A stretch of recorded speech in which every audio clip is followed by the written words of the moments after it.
लकुमुल इस्लाम दीना, सूरतुल माइदा आयत नंबर 3। आज के दिन हमने अपना दीन तुम पर मुकम्मल कर दिया, अपनी नेमत तमाम कर दी और इस्लाम को एज ए रिलीजन तुम्हारे लिए पसंद किया। तो हज़रत उमर ने बड़ा इंटेलेक्चुअल जवाब दिया। उन्होंने कहा कि हमें पता है ये आयत किस दिन और किस मौके पर नाजिल हुई। नबी इस्लाम अरफा में थे, यौम अरफा 9 ज़ुल्हिज्जा को, जुम्मे के दिन ही तो ये आयत नाजिल हुई थी, यानी वो पहले ईद का दिन था।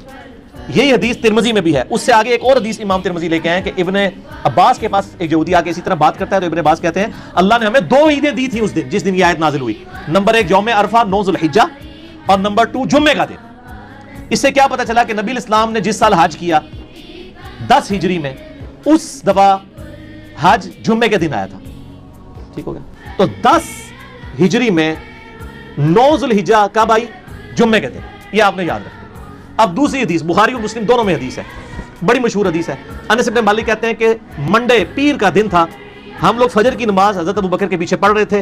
आप अलैहिस्सलाम ने उस नमाज के दौरान हुजरे का पर्दा हटाया तो हल्की सी आवाज आई, यानी वो खजूर की छाल का था। मस्जिद नबी में लेफ्ट साइड पे था हुजरा। तो यानी आप भी जहाँ पे या मस्जिद नबी के इमाम को तो आगे शिफ्ट कर दिया ना, जो पुराना मेहराब नबी आप वहाँ खड़े हो ना, तो आपकी यानी रियाजुल जन्ना में तो लेफ्ट साइड पे रोजा शरीफ नजर आ रहा है ना, वही आप का यानी हुजरा आयशा था। उधर से आप एंटर हुए। साहबा कहते हैं हम करीब था कि शौक दीदारे शौक में, क्योंकि 2-3 दिन से आपकी ज़ियारत नहीं हुई थी बीमारी की वजह से, हम नमाज में फितने में पढ़ते, पंजाबी वाला फितना नहीं, अरबी वाला, यानी आजमाइश में, और हुजूर की दीदार की तरफ मुतवज्जो होकर नमाज से हट जाते। नबी इस्लाम ने जब हमारा शौक देखा तो इशारा किया वहीं पर रहो, और फिर आप वापस चले गए। और आगे अल्फाज हैं कि उसी दिन फिर आपने मंडे के दिन वफात पाई। यानी आप देखने आए कि मैंने जिसको इमाम मुकर्रर किया लोग उसके पीछे नमाज पढ़ रहे हैं। ये बुखारी मुस्लिम दोनों में हदीस है। इस